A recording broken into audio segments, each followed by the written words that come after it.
Olá, cursistas! Estamos aqui para a nossa videoaula número 4 da disciplina Educação, Redes Sociais e Cultura Digital da pós-graduação Lato Sensu em Educação e Tecnologias do SEAD, Centro de Referência em Educação à Distância e Projetos Especiais, e FNMG, Instituto Federal do Norte de Minas Gerais. As nossas aulas são baseadas no caderno Educação, Redes Sociais e Cultura Digital, Mídia e a Formação do Educador, da professora mestra em Ciências Cristina Azara e do professor Dr. Ricardo Antunes. Bom, na nossa videoaula 4 e última, nós vamos abordar o assunto mídia e pedagogia dos meios.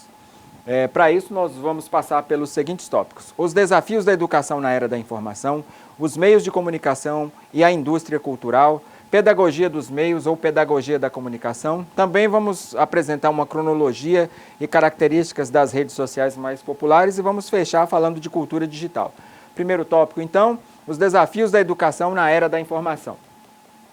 É preciso que comecemos a pensar em educarmos-nos e em orientarmos os nossos alunos para se tornarem receptores críticos. Já falamos bastante disso. É preciso que eduquemos nosso olhar, nosso ouvido, nossa percepção para possibilitarmos aos nossos alunos uma postura ativa e crítica frente às relações entre os meios e suas linguagens. Educação para as mídias tem objetivos amplos relacionados à formação do usuário ativo, crítico e criativo de todas as tecnologias de informação e comunicação. Isso é uma afirmação de Belloni em 2001. Continuando, as novas tecnologias de informação e comunicação representam novos desafios para os educadores comprometidos e éticos com a emancipação intelectual e moral das novas gerações. Se não formos nós, professores, né, quem vai se preocupar, né, talvez os pais também, mas muitas das vezes os pais estão transferindo para a escola a responsabilidade de educar moral, de uma educação moral e intelectual dos seus filhos. Né? Não deveria ser assim, deveria ser uma parceria. Continuando na tela. Educar na era da informação é educar para os meios e as linguagens do nosso tempo. Estamos vivendo novos tempos. Para eles, os educadores precisam apropriar-se de metodologias que desenvolvem nos alunos uma relação crítica e não ingênua com seu universo audiovisual e virtual. Monteiro e Feldman. É importantíssimo a gente novamente falar sobre isso, porque o que será dos nossos futuros cidadãos, dos nossos jovens, se eles ficarem consumindo tudo que a mídia proporciona de maneira não crítica e de maneira passiva. Eles vão ser massa de manobra e não é interessante para o desenvolvimento da nossa espécie que assim seja. É importante que eles tenham um senso crítico, sim, que eles saibam, além de tudo, desenvolver e fazer um bom uso de toda essa informação que eles estão vivenciando e sendo bombardeados a todo minuto. Nossa espécie precisa evoluir, precisa crescer. E o caminho para isso é que essas novas gerações no futuro tenham capacidade e sejam desde novos já treinados e direcionados para serem cidadãos ativos e tendo essa vontade de contribuir com a sociedade, contribuir com o mundo, contribuir com a evolução da espécie. Plantar neles essa vontade e essa preocupação. Continuando, os meios de comunicação e a indústria cultural. É a sequência do assunto que a gente começou. Vamos falar dessa indústria cultural agora. Com o desenvolvimento econômico, científico, cultural e político, desde a invenção da imprensa, as tecnologias foram se sofisticando no alcance, abrangência e eficácia, gerando o termo meio de comunicação de massa. Até o advento da informática, quando esses foram redefinidos como tecnologias digitais de informação e comunicação. Então, os meios de comunicação, o jornal tinha uma certa tiragem ali de 200 exemplares, de 1000 exemplares, algumas pessoas de cada jornal daquele iria chegar até algumas pessoas de uma casa. Mas hoje em dia, uma publicação ela tem uma abrangência incrível. Você tem pessoa que posta um vídeo na internet e esse vídeo dá 2 bilhões de visualização, sendo que nós estamos entre 6 e 7 bilhões de pessoas no mundo, isso é muita coisa, é quase um terço da população mundial, dependendo, né, certos artistas aí que postam algumas coisas, tem essa abrangência aí. Então a coisa cresceu muito e mudou muito de outros tempos para cá, do início, né, do início da imprensa. Vamos em frente. Possibilitado pelo desenvolvimento das tecnologias, o conhecimento, em suas mais variadas formas, tais como arte, cultura, ciência, etc., foi transformado em bens de consumo e passou a ser comercializado pelos meios de comunicação, né, de massa, é bom colocar aqui, gerando a indústria cultural. Alguns filósofos e sociólogos defendem que toda a produção cultural, intelectual e artística da modernidade é organizada no contexto das relações sociais capitalistas. Qual que é o perigo disso, né, dessa preocupação com comunicação de massa, com essa abrangência cada vez maior dos meios de comunicação e a cultura e o conhecimento ter sido transformado em bem de consumo? As pessoas estão preocupadas em vender e ter lucratividade com conhecimento e com cultura.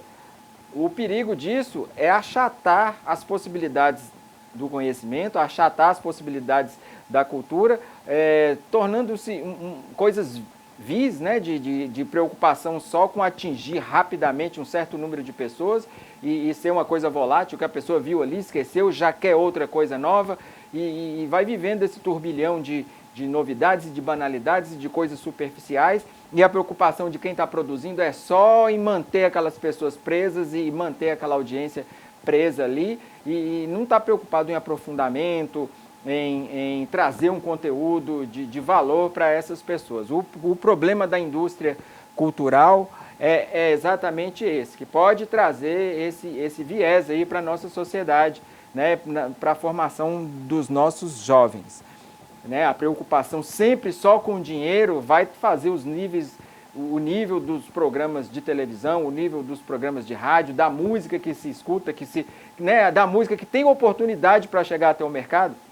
De repente tem muita música boa por aí, mas ela não vai ter oportunidade de chegar até o mercado, porque o mercado está preocupado só com um certo estilo de música que está atraindo, né, nesse momento é a moda, e está atraindo e vendendo bastante, e os outros ficam marginalizados. Né? Na real concepção da palavra marginalizado quer dizer que está à margem.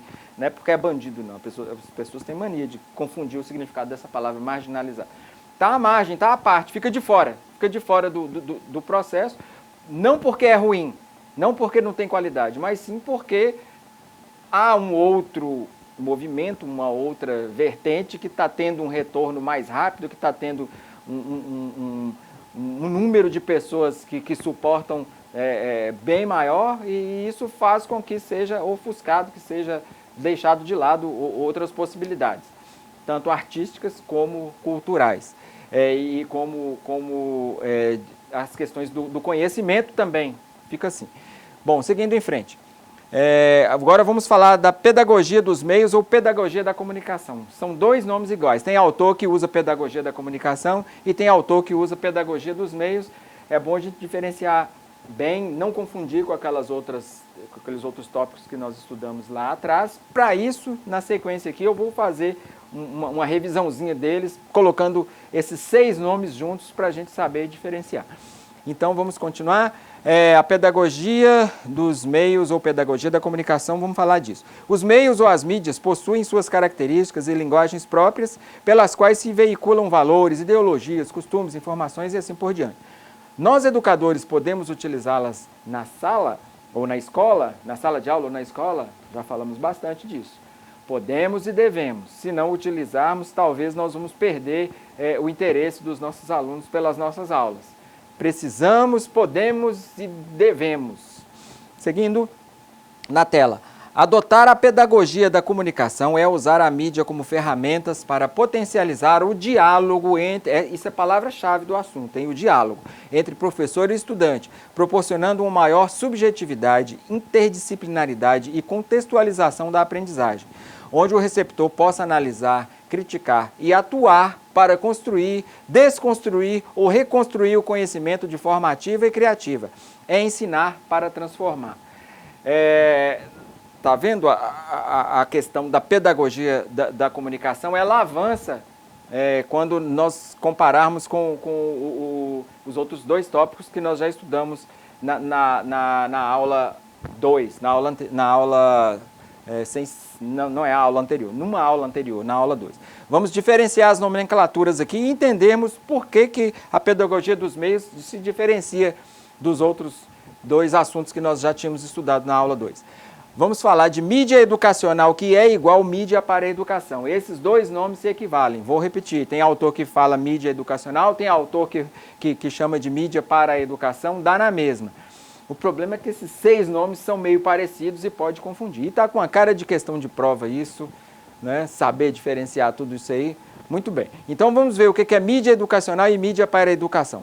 Propõe a utilização da mídia como ferramentas pedagógicas para facilitar a compreensão dos conteúdos curriculares. Lembram lá que nós estudamos? Vou dar minha aula de geografia, vou passar um filme sobre o Rio São Francisco. Desde a nascente até onde ele cai no rio, no mar, até onde o rio cai no mar. Vai ser lindo os alunos verem, né, pescadores e toda aquela cultura em volta e toda aquela beleza em volta. E problemas também, né, que tem, assoreamento e tudo mais, poluição, né, os lados bons e os lados ruins. Os alunos não vão nem piscar de tão interessados que eles vão ficar na aula. E isso é mídia educacional. Eu simplesmente uso um recurso de mídia, qualquer que seja, para ilustrar uma aula minha, mas a minha preocupação é simplesmente o assunto, o conteúdo curricular que eu tenho que vencer, porque a minha obrigação como professor me obriga a vencer aquele conteúdo curricular ali. Minha preocupação é só essa. Estou usando a mídia somente para ilustrar esse conteúdo curricular que eu tenho que vencer. Isso é mídia educacional, ou mídia para a educação. O próximo assunto é mídia na educação, ou posso usar também o nome educação para a mídia. Qualquer um desses dois nomes é válido. Como funciona esses dois? O que na verdade são esses dois termos? A educação para a mídia, ou mídia na educação, estuda e discute em sala de aula a mídia como fenômeno cultural em si, né? E tecnológico, fenômeno cultural e tecnológico, preparando os estudantes para fazer um melhor uso e tirarem melhor proveito da mesma. Isso aí nós falamos exaustivamente disso. Eu não posso deixar os meus alunos né, soltos na mão dessas pessoas que às vezes são escrupulosas, às vezes são inescrupulosas, produzindo conteúdo e mandando para eles assistirem toda hora, na palma da mão. Eles estão com o celular na mão toda hora, consumindo isso, noite e dia. Às vezes deita na cama e não dorme, fica ali vendo coisas e assistindo e compartilhando coisas ali. Nós como educadores não podemos deixar os nossos estudantes à mercê das intenções de pessoas que talvez até não são muito confiáveis. Nós precisamos estar de olho, ou estar de olho, de repente a gente não consiga, nem os pais dentro de casa conseguem, o que dizer de nós professores. Mas nós temos que incentivá-los a ter esse olhar crítico e consumir tudo aquilo com cuidado e com responsabilidade e sempre com esse olhar crítico. Essa é a função da mídia na educação, é falar sobre mídia, falar sobre os assuntos que estão em voga na mídia, que estão acontecendo, que estão sendo falados nas mídias sociais, trazer esse assunto para dentro da sala de aula, para com isso conseguir transformar esses consumidores em consumidores mais críticos e mais cuidadosos na escolha dos conteúdos que eles vão assistir. Agora, o último dessa comparação, o último assunto aqui é pedagogia dos meios ou pedagogia da comunicação, pode ser qualquer um desses dois nomes. Como isso vai se diferenciar dos outros dois que nós já falamos? A pedagogia da comunicação usa a mídia como ferramentas para potencializar o diálogo, lembra que eu falei que era a palavra-chave, diálogo, entre professor e estudante, proporcionando uma maior subjetividade, interdisciplinaridade e contextualização na construção da aprendizagem. Então, funciona da seguinte forma: a pedagogia dos meios é você se preocupar e incluir nos projetos pedagógicos da sua escola ou da sua disciplina, né, até mesmo que o Ministério da Educação passe a contemplar de forma mais eficiente ou mais veemente esses assuntos nos projetos pedagógicos do ensino fundamental, ensino médio, e mesmo do ensino superior. Assim, a educação à distância já está com muitos passos, né, na frente nesse sentido aí, ela já está bem adiantada nesse sentido, que está contemplando todo esse universo, mas a educação tradicional, ela está um pouco para trás. No Brasil não está bem desenvolvido, a educação no Brasil não está bem desenvolvida nesse sentido de abraçar a questão tecnológica e desses novos recursos de comunicação. A gente está precisando evoluir muito nesse sentido. Já tem outros países aí que estão mais adiantados nesse sentido. Isso foi deixado um pouco no ensino tradicional. Não é? A educação à distância não, ela está andando lado a lado com essa evolução aí. Então, o que a gente pode dizer disso também? Diferentemente de só pegar um recurso de mídia para ilustrar uma aula nossa, ótimo. Minha preocupação era vencer meu conteúdo curricular, conseguir, usando um recurso de mídia. Foi um sucesso. Isso é uma coisa. A segunda coisa é conversar sobre mídia, fazer debates sobre mídia, sobre os meios de comunicação em geral dentro da sala de aula para alertar os nossos estudantes quanto aos perigos e quanto às más intenções por trás de vários conteúdos que eles vão estar em contato, né, para torná-los consumidores mais críticos de tudo aquilo. Isso é outra realidade. E a terceira realidade é tentar mudar as estruturas educacionais mesmo do nosso país, do nosso estado, do nosso município, para abraçar essas questões da comunicação através dos meios de tecnologia. Trazer isso de forma bem consistente para a realidade escolar. Não tem como fugir, esse é o caminho que aponta para o futuro da educação. Não vai ter como a educação caminhar à parte desses avanços tecnológicos e desses recursos de comunicação que existem hoje. A gente está com os passos para trás, aí a gente está precisando caminhar, melhorar nesse sentido aí. Isso aí é a pedagogia da comunicação. Mas não vamos ficar esperando que se efetive esse pensamento, né, através de decretos, né, do Ministério da Educação ou do Secretaria de Educação do Estado.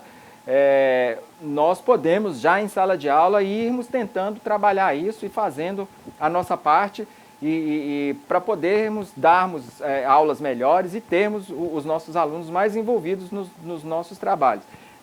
Não é simplesmente trazer um vídeo e passar um vídeo para o aluno, mas a gente tem que usar essa pedagogia da comunicação como forma de estreitar o diálogo. Talvez você não consiga chegar até o aluno e despertar nele interesse pela sua aula só com a sua fala ou com o seu giz ou com o seu texto ou com o seu texto impresso que você passa para ele. Mas talvez através do uso, integração do uso de redes sociais e tentar aproximar desse universo que eles gostam tanto, né, tecnológico, usar isso em seu favor para trazer os alunos para o seu lado, para vocês terem uma boa convivência, um bom diálogo, uma boa troca, para facilitar o seu trabalho e potencializar o alcance das suas aulas e o interesse pelas suas aulas. Isso é a pedagogia da comunicação. É diferente dos outros dois assuntos que foram abordados na aula 2. Seguindo em frente, agora vamos mostrar uma cronologia e características das redes sociais mais populares. São muitas, tá? Mas muitas delas assim a gente nem conhece. Vamos começar lá de 1995, cortou um pedacinho ali, mas é 1995, tem o MSN, aquele desenho dos bonequinhos lá, do MSN. Depois, que era um bate-papo mesmo, né? Sala de bate-papo. O ICQ da mesma forma, depois o UOL, esses aí foram bem famosos na época. As pessoas entravam e ficavam ali encontrando pessoas diferentes e fazendo amizades ali nessas salas de bate-papo. Depois teve em 99 o Blogger, em 2000 esse Abo aqui, ó, eu não sei como pronuncia isso, não conheço. O Fotolog eu não usei também, era uma plataforma para compartilhamento de fotos, alguma coisa parecida com o que hoje é o Instagram. Esse Last FM era de música. MySpace foi muito, até hoje, né, muito usado por artistas para divulgar seus trabalhos musicais, seus vídeos, né, suas músicas, gravação do artista cantando. Esse MySpace é bem usado nesse sentido aí. O LinkedIn é uma rede social para você compartilhar seus currículos, suas habilidades profissionais, sua experiência profissional para outras pessoas contratarem seus serviços ou te contratarem para trabalhar, para essa questão profissional mesmo. É uma rede social voltada para para arrumar emprego, para conseguir trabalho, nesse sentido aí.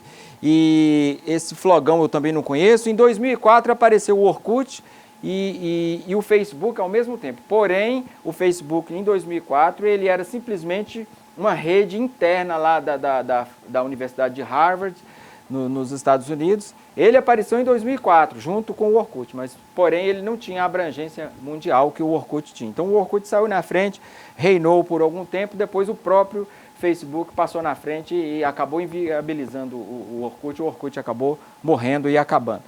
Vimeo também é conhecido até hoje, Flickr também eu nunca usei, mas é muito conhecido para divulgar fotos, essas coisas. O YouTube em 2005 é a maior rede social da atualidade, né? No Brasil ela é a número 1, em segundo ainda é o povo fala muito que o Facebook está acabando, mas ainda é a segunda rede social. O YouTube nem eu sei se eu poderia considerar uma rede social não, mas em primeiro lugar de acessos é o YouTube, depois vem o Facebook e depois o WhatsApp.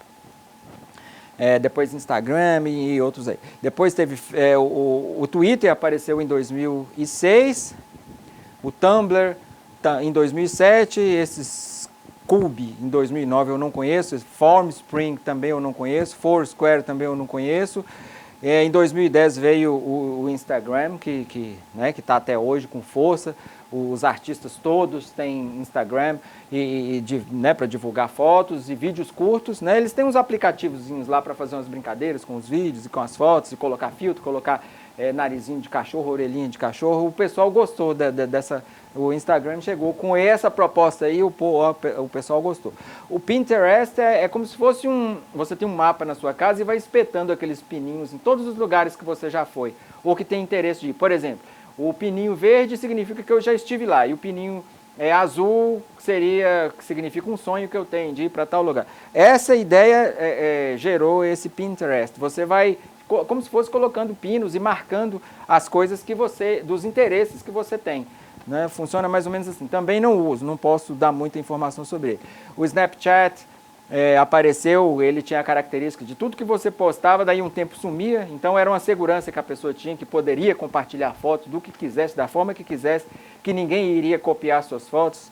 E a proposta inicial era essa, mas não sei se ela continuou assim não. Em 2011 que apareceu esse Snapchat, essa ideia do Snapchat acabou gerando a necessidade do Facebook, do próprio WhatsApp e do Instagram fazerem atualizações. Né? Eles inventaram essa coisa de story, essas redes sociais que eu falei, o Instagram, Facebook e mesmo o WhatsApp, eles tiveram que fazer uma adaptação para poder atender a essa proposta nova que o Snapchat chegou apresentando para as pessoas, que as pessoas gostaram. Então essas outras, para não perderem público, eles acabaram inventando essas novidades, criando e implantando essas novidades aí para poder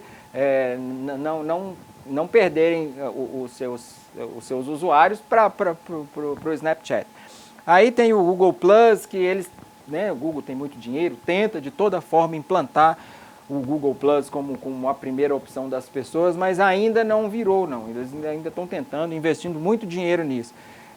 TV Showtime, certamente é coisa para assistir, programas de TV, eu não conheço também. Lulu não conheço ali, tem outro, Sarahá também não conheço, e Secret são as novas que estão chegando aí. Assim, muita gente lança rede social na expectativa de virar um Instagram da vida, de virar um Facebook da vida e ganhar muito dinheiro e fazer, né? Uma sai comprando a outra, por exemplo.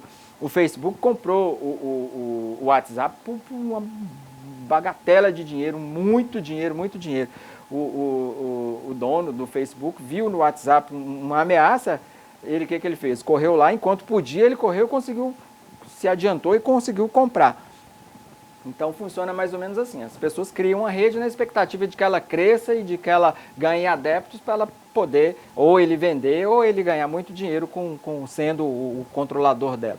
Esse gráfico aí é do site marcativa.com, e vocês quiserem, né, tendo interesse por alguma dessas redes em si, para saber o histórico delas, é fácil. Só pegar o nome ali, ver o ano e fazer uma pesquisa do seu interesse. Eu acho que não justificaria a gente ficar falando de todas elas, a gente deu só um apanhado por alto. Vamos falar só algumas características das mais importantes. O Facebook criado em 2004, como eu falei, porém ele só foi em 2006 ser lançado, aberto para qualquer pessoa do mundo. Ele foi criado em 2004, mas era uma coisa interna lá da Universidade de Harvard. Permite o compartilhamento de vídeos, fotos, textos e áudio, além de permitir a formação de grupos de interesse e páginas com finalidades comerciais e de lazer. Endereço facebook.com. O Twitter, serviço de microblogging, que permite o compartilhamento de textos e links de até 140 caracteres.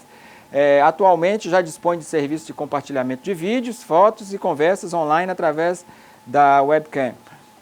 O link é twitter.com. Esse é um sucesso entre os artistas, né? Até os presidentes estão usando o Twitter para comunicar com os seus, né? Na época da eleição, eleitores, né? O Donald Trump, por exemplo, faz isso. Na eleição ele usou isso muito para conseguir fazer seus, vamos dizer assim, seus comícios, né, virtuais, mas assim, mesmo depois de assumir a presidência, ele continua usando para comunicar com seus seguidores lá. O Pinterest, nós já tínhamos falado, é uma rede social que permite compartilhar, classificar e gerenciar imagens ou fotos, os pins, né, os pininhos que eu falei para marcar, ou outros conteúdos de multimídia, como por exemplo vídeos. O público que utiliza essa rede social são geralmente mulheres e comerciantes que utilizam a rede como uma vitrine virtual dos seus produtos. Endereço pinterest.com. E o Instagram é um aplicativo e uma rede social simultaneamente. O usuário pode, através do aplicativo, tirar fotos e aplicar diversos efeitos para depois, caso queira, publicar as fotos em diversas redes sociais, incluindo o próprio Instagram, que possui uma interface muito dinâmica e agradável. Foi o que eu falei, o Instagram chegou com força com essas brincadeirinhas que eles propunham para fazer com as fotos e os vídeos. O aplicativo está disponível para a maioria dos sistemas operacionais portáteis, como por exemplo Android e iOS. Endereço instagram.com, a fonte disso aí é portaldaeducação.com.br. Agora o último assunto da aula e também da disciplina Cultura Digital. Como o nome diz, o conceito se trata da cultura nascida pela era digital, originária do cyberespaço e da linguagem da internet, que busca integrar a realidade com o mundo virtual. Nesta nova relação, os jovens têm se engajado como protagonistas da cultura digital. Está vendo? Isso é o motivo da nossa preocupação com a forma que esses nossos jovens, os nossos estudantes estão usando todo esse conteúdo, o que eles estão fazendo com todo esse conteúdo que está tão facilmente acessível para eles e tão consumido por eles a todo instante. A nossa preocupação como educadores é garantir um uso mais otimizado e mais inteligente de tudo isso. Voltando para a tela, eles se envolvem diretamente com as novas formas. Além disso, a grande atuação social em redes como Facebook, Instagram, WhatsApp, Twitter. Essa nova cultura tem apelo emocional e induz ao imediatismo de respostas e informações. Privilegia análises superficiais e traz diferentes modos de dizer e argumentar. Essa definição aí é do site novaescola.org. Esse site tem muita informação legal. Eu aconselho vocês darem uma olhada lá, procurar cultura digital, pedagogia dos meios, dá uma olhada nesse assunto lá nesse site Nova Escola, tem muita informação e uma linguagem bem fácil, bem importante. Então, todo o contexto coloca para a escola novos desafios na formação das novas gerações. Estimular a reflexão e a análise, contribuir para que esses estudantes tenham atitudes críticas em relação ao conteúdo que estão produzindo e consumindo. Importante estimular a produção também, né? Não só o consumo passivo, a gente já falou bastante sobre isso. A gente tem que estimular esses jovens a produzir coisas de conteúdo para eles continuarem fomentando e alimentando a cultura digital e, se possível, elevando o nível, né? Sempre essa preocupação de elevar o nível, ou pelo menos manter um bom nível dessa cultura digital. Tudo isso são ações que a escola pode e deve colaborar. No entanto, mais do que falar desse tema em sala, torna-se essencial incorporar ao currículo as novas linguagens e o seu funcionamento. Foi o que nós falamos lá, quando estudamos pedagogias dos meios. Não basta falar de internet na sala ou mesmo trazer alguma coisa de mídia para ilustrar uma aula sua. É preciso que haja uma movimentação em termos de incluir, incorporar essas novas linguagens no currículo. Oficialmente incorporar todas essas linguagens no currículo escolar, tanto de ensino fundamental, ensino médio, ensino superior. Esse é o pensamento e essa é a visão, né, de futuro que a gente espera e a gente sabe, tem certeza que a educação vai por esse caminho e não tem volta mais. Esse é o início do caminho de reinventar novos modelos de promover a aprendizagem, interagir e compartilhar significados entre professores e alunos. Então aqui terminamos a nossa disciplina, né, a nossa quarta videoaula e também a disciplina. Aqui estão as referências que apareceram durante a videoaula. E é isso, eu me despeço de vocês, espero que vocês tenham aproveitado bastante e aprendido bastante nas nossas 4 videoaulas e convido vocês a participarem dos fóruns de discussão e fazer a atividade avaliativa que está proposta na semana 3 do nosso ambiente virtual. E um abraço e até uma próxima oportunidade.